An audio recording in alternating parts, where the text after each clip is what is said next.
Assalamualaikum warahmatullahi wabarakatuh. Selamat sore saudara. Hari ini Selasa 6 Desember 2022. Jawa Barat hari ini kembali hadir menjumpai Anda dengan sejumlah informasi dari Jawa Barat. Di antaranya, banjir Dayakolot Kabupaten Bandung masih menerjang permukiman warga.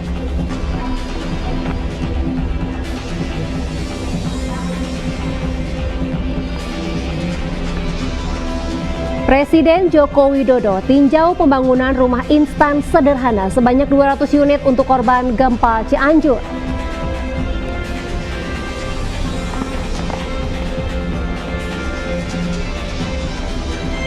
KPK mengajak media perangi pidana korupsi.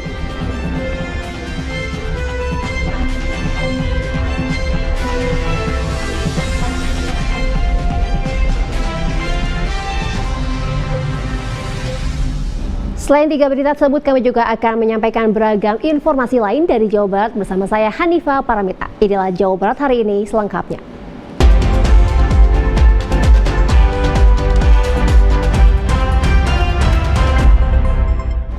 Kita awali informasi pertama dari Kabupaten Bandung. Banjir akibat luapan air Sungai Citarum yang merendam ribuan rumah di Desa Dayakolot hingga Selasa pagi masih terjadi dengan ketinggian muka air berkisar 30 sampai 60 cm.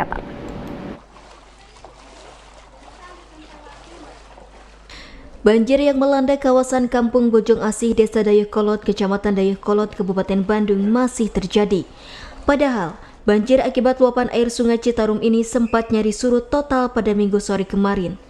Ketinggian muka air saat ini berkisar antara 30 sampai 60 cm di titik terdalam, yakni di RW 04. Akibatnya aktivitas warga pun terus terganggu dengan adanya genangan air yang mengepung perkampungan mereka. Sejumlah warga harus menggunakan perahu kayu, tak sedikit juga yang berjalan kaki menerobos banjir untuk keluar masuk perkampungan. Sempat surut apa gimana? Kemarin sempat surut sore lah sekitar jam 3. Cuman pas udah maghrib hujan, terus malam datang lagi sekitar jam 10. Kering nggak, cuman udah paling sedikit lagi lah, udah bisa motor udah bisa lewat. Cuman ya malam datang lagi. Keluhan lain datang dari Rasya Alfarizi, seorang siswa sekolah menengah kejuruan yang hendak pergi ke sekolah untuk melaksanakan ujian tengah semester karena terhambat untuk pergi ke sekolah. Ya, ini mau sekolah atau gimana? Iya, mau sekolah. Lagi ujian katanya? Iya, lagi ujian.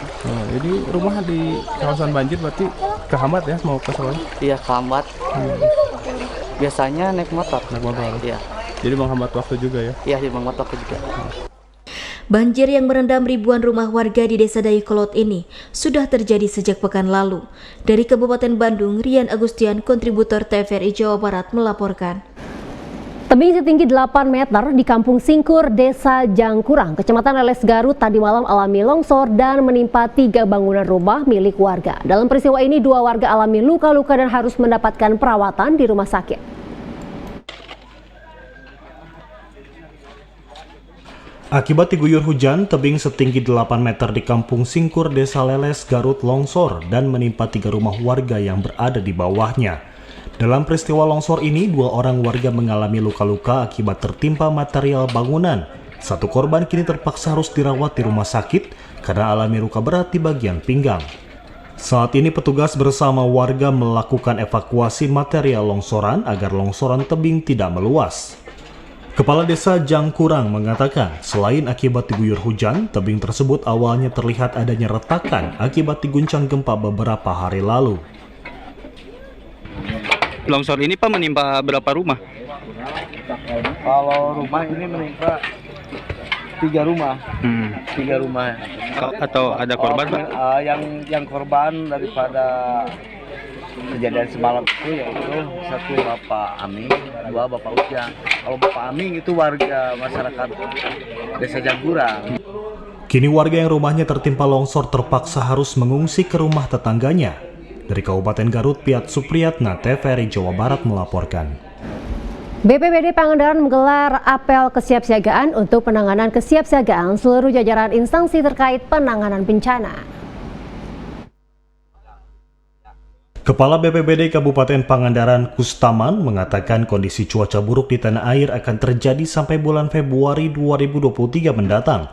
Untuk itu, pihak BPBD Kabupaten Pangandaran menggelar apel kesiapsiagaan mengantisipasi cuaca buruk tersebut. BPBD juga menggelar edukasi di jajaran BPBD serta relawan untuk mengantisipasi hal yang tidak diinginkan. Ada 3 hal yang berkaitan dengan bencana hidrometeorologi, yaitu bencana banjir, puting beliung, dan tanah longsor. Kenapa kami mengadakan apel gabungan untuk kesiapsiagaan adalah untuk mengingatkan satu kepada seluruh stakeholder bahwa himbauan dari BMKG itu bahwa sampai dengan bulan Februari 2023 ini itu cuaca masih ekstrim. Sementara itu, Bupati Pangandaran Haji JJ Wiradinata menghimbau agar warga meningkatkan kewaspadaan karena bencana hidrometeorologi saat ini mengalami peningkatan. Dari Pangandaran, Entang Safur Rahman melaporkan. Di Karawang, Jawa Barat, ratusan warga terpaksa mengungsi setelah banjir yang merendam permukiman warga yang terus meningkat. Ketinggian banjir di wilayah terendah telah mencapai 2 meter lebih. Banjir yang merendam pemukiman warga di Desa Karangligar, Kecamatan Teluk Jambe Barat, Karawang Barat terus meningkat. Ketinggian banjir terutama di wilayah terendah telah mencapai 2 meter lebih. Terus meningkatnya ketinggian banjir ini membuat sejumlah ruas jalan, pertokoan, dan sekolah mulai terendam banjir. Padahal sehari sebelumnya wilayah tersebut belum sampai terendam banjir. Banjir yang merendam pemukiman warga ini diakibatkan meluapnya Sungai Citarum dan Cibeet. Luapan Sungai Cibeet langsung ke Dobolong, langsung masuk kampung. Ini air kiriman atau gimana, Pak? Ya iya, kiriman. Dari mana ini, Pak? Dari Bogor. Pak, ketinggian airnya sekarang berapa ini, Pak? Masa 12 dah dari sana mah. Semeter 20. Meter 20? Ya, ujung kampung. Akibat banjir yang terus meningkat, ratusan warga pun kini sudah mulai mengungsi ke sanak saudara serta lokasi yang tidak terendam. Dari Karawang, Tony Triadi, TVRI Jawa Barat melaporkan. Kami akan kembali dengan sejumlah informasi lain di antaranya. Presiden Joko Widodo tinjau pembangunan rumah instan sederhana untuk korban gempa Cianjur.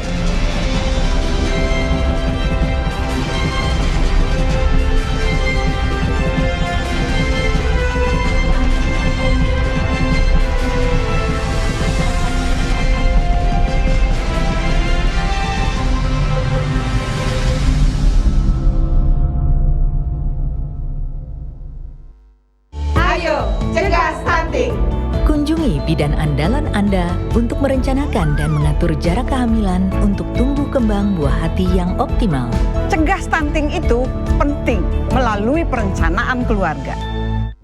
Khawatir ber-KB, tunda kehamilan dan raih cita-cita dengan Andalan FE. Andalan laktasi untuk ibu menyusui. Ber-KB itu mudah. Andalan pilihan perempuan Indonesia.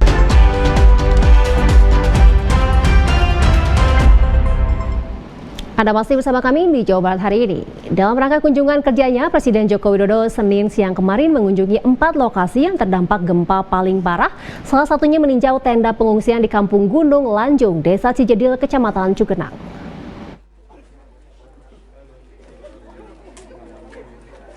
Dalam kunjungannya, Presiden melihat kondisi warga di tenda pengungsian dan membagikan bingkisan ke warga. Presiden Republik Indonesia Joko Widodo disambut para pengungsi di Kampung Gunung Lanjung, Cianjur, Jawa Barat. Presiden langsung memantau proses rekonstruksi bangunan yang tengah dikerjakan di atas lahan sekitar 2,5 hektar. Joko Widodo mengatakan rumah instan sederhana tersebut akan diprioritaskan dan diisi oleh warga Kecamatan Cugenang yang rumahnya rusak berat. Lokasi untuk relokasi yang pertama. Di sini segera dibangun kurang lebih 200 rumah. Contohnya sudah ada yang rumah anti gempa. Joko Widodo menambahkan, pekerjaan rumah instan sederhana ini dikerjakan secara paralel dan setelah selesai pembangunan tahap pertama akan dilakukan serah terima kunci pada minggu keempat bulan Desember 2022. Dari Cianjur, Yoga Andika Putra melaporkan untuk TVRI Jawa Barat. KPK RI mengajak media di Bandung untuk memerangi tindak pidana korupsi. Hal ini disampaikan saat diskusi dengan media dalam rangka jelang Hari Anti Korupsi Sedunia 2022 di Gedung Sate Bandung, Senin sore kemarin.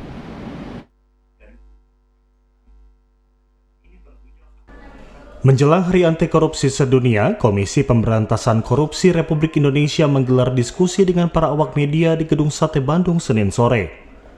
Pimpinan KPK Johanis Tanak mengatakan, peran media sangat penting bagi pencegahan korupsi dan harus sama-sama ikut mengawal anggaran. Terlebih di Jawa Barat, total pengaduan pidana korupsi di Jawa Barat ada 355 aduan. Johanis menambahkan, laporan itu akan kami tindak lanjuti. Sampai saat ini pihak KPK belum ada temuan yang terindikasi perbuatan tindak pidana korupsi. Nah, sampai dengan saat ini pihak KPK belum mendapatkan penambahan pengaduan tentang adanya pejabat ataupun pihak swasta yang terindikasi melakukan perbuatan melawan hukum yang merugikan keuangan negara atau yang berdampak pada perbuatan tindak pidana korupsi. Terkait bencana Cianjur, KPK memantau alokasi anggaran. Jika ada penyelewengan anggaran, KPK tidak segan-segan akan menindak ketika adanya tindak pidana korupsi. Dari Kota Bandung, Abi Aditya melaporkan. Bencana gempa di Cianjur selain menimbulkan korban jiwa, juga kerugian material karena banyak sarana dan prasarana rusak. Kondisi tersebut menggugah elemen masyarakat untuk membantu meringankan beban masyarakat yang terdampak gempa.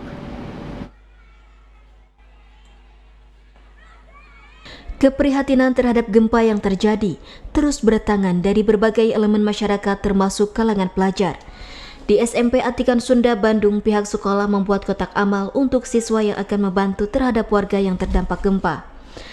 Penggalangan dana tersebut mendapat apresiasi positif tidak saja dari guru tetapi juga orang tua siswa yang memberikan uang kepada anaknya untuk disumbangkan bagi korban gempa. Nah, kemudian untuk yang untuk sebagai rasa kemanusiaan, kemudian pendidikan juga buat anak-anak, tentunya kami juga melakukan semacam penggalangan dana kepada siswa dan siswi SMP Yayasan Atikan Sunda seperti itu. Sementara di SMK Al-Hadi Bandung, pasca terjadinya gempa, pihak sekolah langsung melakukan koordinasi dengan orang tua siswa untuk menggalang dana yang akan langsung diserahkan ke tempat pengungsi.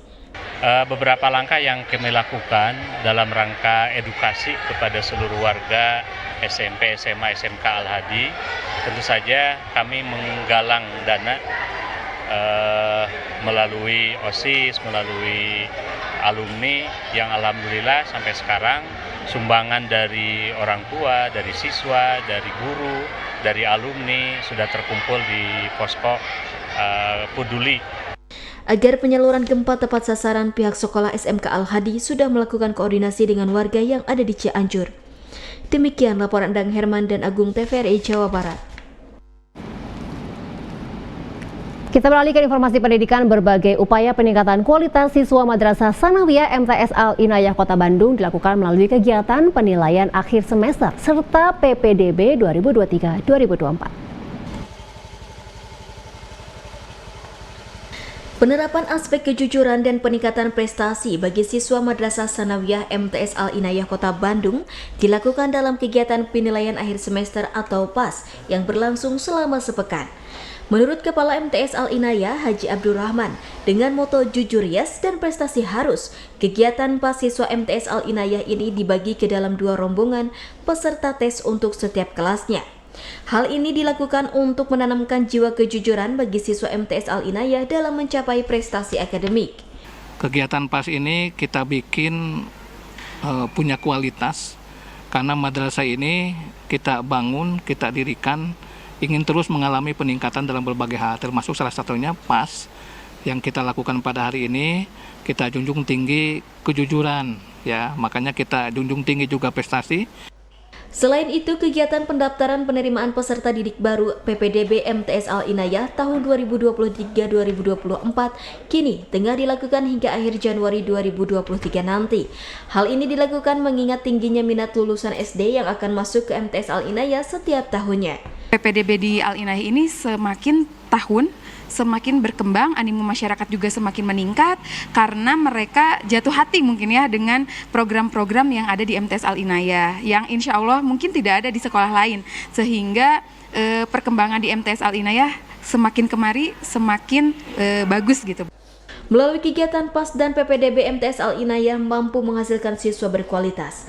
Demikian dilaporkan Suhermai dan Arya TVRI Jawa Barat. Kami akan kembali dengan sejumlah informasi lain di antaranya.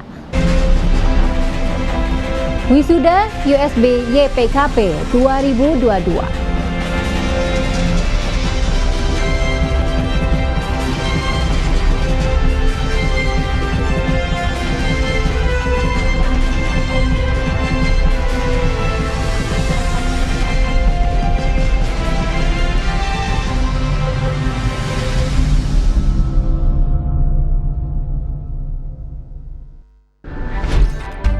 Halo semuanya, aku Modi, maskot TV Digital Indonesia. Aku akan membantu semua orang menuju migrasi TV digital. Di mana? Di siarandigital.id dan call center 159. Ayo semuanya, dukung migrasi TV digital. Bersih gambarnya, jernih suaranya, dan canggih teknologinya.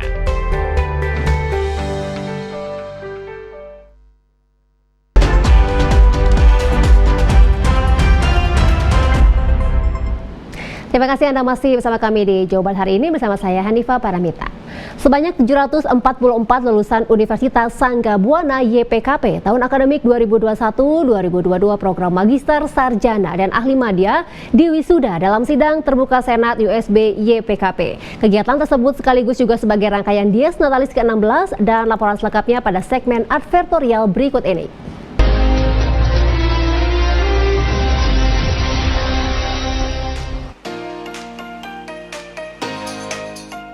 Untuk pertama kalinya pasca pandemi COVID-19, Universitas Sangga Buana USB YPKP kembali menggelar kegiatan Dies Natalis ke-16 dan Wisuda ke-19 tahun 2022 program Magister, Sarjana, dan Ahli Madya. Kegiatan wisuda tersebut berlangsung dalam sidang Senat terbuka yang dipimpin langsung oleh Rektor Universitas Sangga Buana YPKP Dr. Didin Saipuddin berlangsung di kampus USB YPKP Bandung. Jumlah lulusan Universitas Sangga Buana USB YPKP yang diwisuda untuk lulusan tahun 2022 sebanyak 744 lulusan, masing-masing dari program Magister sebanyak 101 lulusan, program S1 sebanyak 600 lulusan, dan program Ahli Madya sebanyak 43 lulusan. Wisuda kali ini memang diselenggarakan sedikit berbeda dengan suasana pada saat masa COVID-19 dan sekarang pun masih kondisi yang belum pulih ya, sehingga kami membuat konsep sesuai dengan arahan dari satuan pengawas ya dari pemerintah. Kita gunakan pelaksanaan wisuda itu dalam 2 sesi. Nah, dengan harapan tentunya wisudawan juga bisa lebih nyaman, kemudian juga secara prosedur protokol kesehatan bisa terpenuhi. Wisuda kali ini diikuti oleh 744 wisudawan dan ini menjadi tonggak awal kami di dalam penyelenggaraan wisuda dengan 2 sesi ini.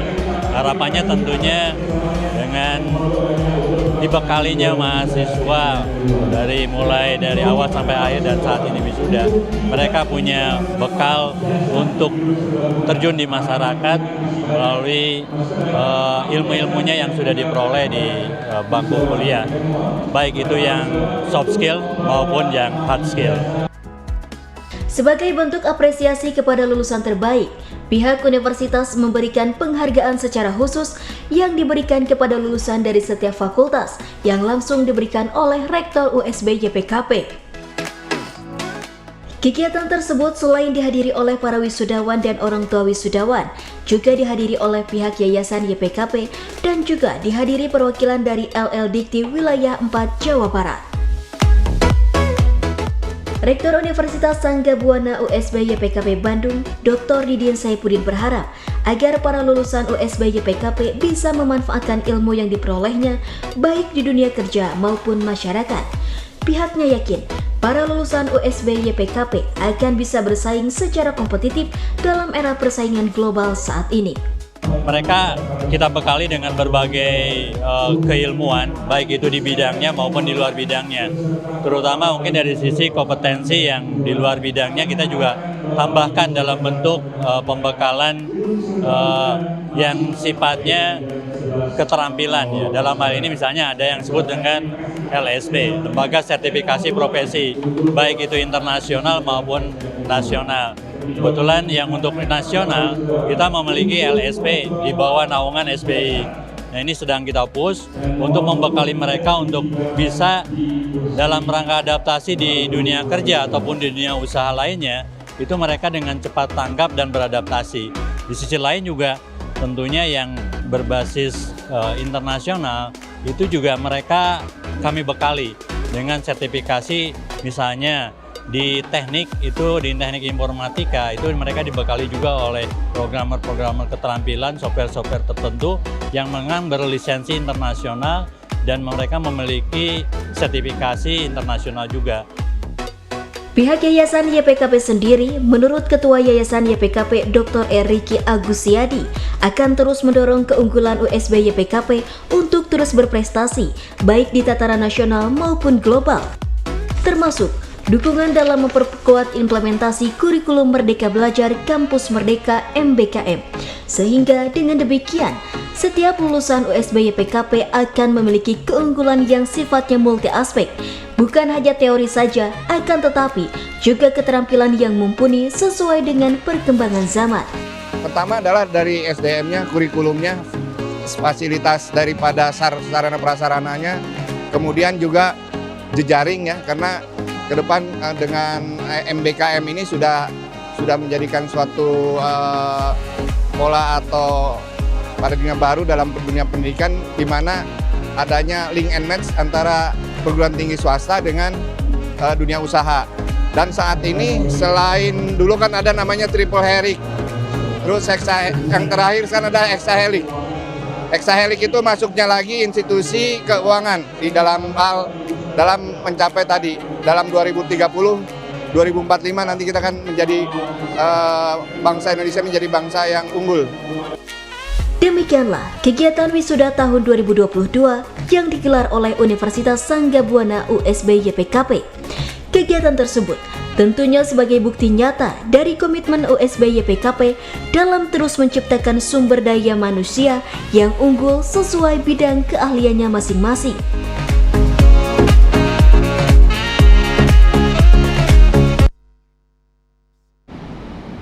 Beragam informasi lain akan kami hadirkan untuk Anda, usai jeda di antaranya.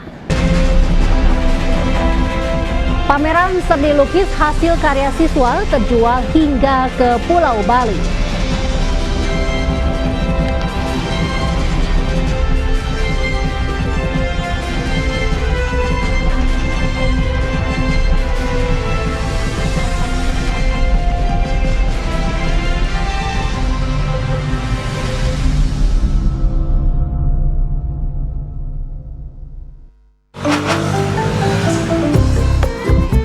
Mari Pak. Mari.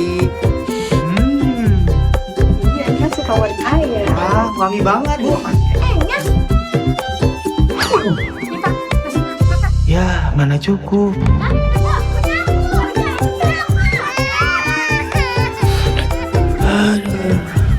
KB pria penting untuk perencanaan keluarga dan mencegah anak stunting. Pria ber-KB itu keren.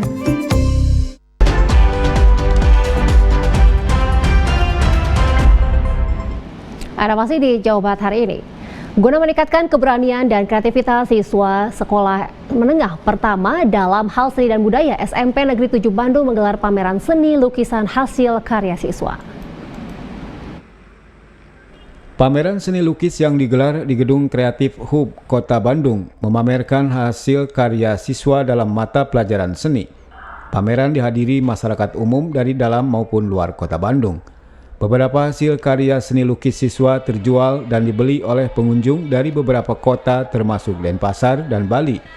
Kepala Sekolah SMPN 7 Bandung, Lukman Surya Saputra menjelaskan, pameran seni lukis ini diinisiasi oleh SMPN 7 untuk mengapresiasi hasil karya siswa dalam hal tugas seni lukis khususnya di lingkup sekolah, karya-karya siswa berakhir di penilaian guru, lalu kembali ke siswa. Sekolah memfasilitasi Pak, dan mengapresiasi hasil karya siswa. Dan ternyata anak-anak kami itu mampu membuat lukisan yang bagus, dan bagi kami setelah mereka membuat karya, kami punya kewajiban untuk memamerkannya dalam merayakan hasil karya tersebut. Dan alhamdulillah terpasang lebih dari 80 ya Pak, ya saya 80 karya tulisan. Harapannya dengan adanya pameran seni lukis ini, para siswa bisa lebih berani tampil dan mengeluarkan kreativitasnya. Dari Bandung, Arif Budi melaporkan. Pemkot Bandung memenuhi janji untuk menyerahkan KDD bagi atlet-atlet berprestasi di berbagai kegiatan baik level provinsi, nasional maupun internasional. KDD tersebut diserahkan langsung oleh Wali Kota Bandung, Yana Mulyana, tadi malam. Atlet-atlet Kota Bandung yang berprestasi pada ajang SEA Games, ASEAN Para Games, Porprov, dan Peparda Jawa Barat mendapatkan apresiasi dalam bentuk KDD dari pemerintah Kota Bandung.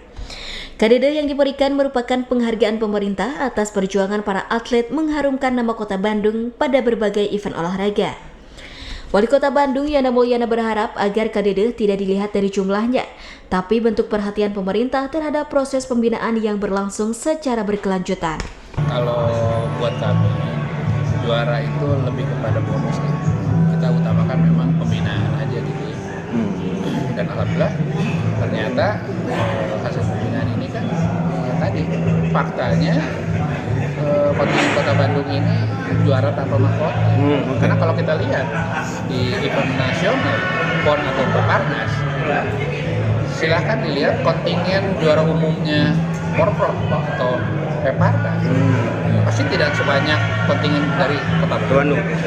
KDD yang diberikan kepada para atlet berprestasi Kota Bandung besarannya bervariatif, mulai dari Rp55 juta untuk atlet peraih medali emas, perorangan hingga Rp1 juta untuk atlet yang belum mendapatkan medali. Demikian dilaporkan Ahmad Wirahadi dari Bandung, Jawa Barat. Berikut kita ikuti situasi kondisi lalu lintas di Kota Bandung. Di layar kiri atas Anda, ini adalah simpang Pasir Kaliki, Cokro Aminoto. Terlihat cuaca juga baru saja turun hujan di daerah ini dan arus lalu lintas dari keempat arah terlihat ramai lancar. Beralih ke simpang Sentot Alibasyah dan Surapati di wilayah Gasibu, terlihat kendaraan juga agak padat. Sementara itu dari arah sebaliknya juga ramai lancar. Dan ini adalah pantauan simpang Pasir Koja, Soekarno-Hatta. Terlihat dari arah Pasir Koja yang akan memasuki tol, ini terlihat padat, sementara di sebaliknya terlihat ramai lancar dan cuaca juga baru saja turun hujan. Dan ini adalah simpang Ibrahim Aji atau Kiara Condong, Soekarno-Hatta. Terlihat arus lalu lintas juga agak padat merayap namun tetap lancar. Sementara dari arah sebaliknya juga ramai lancar dan cuaca baru saja turun hujan. Dan berikut informasi perakiraan cuaca dari BMKG.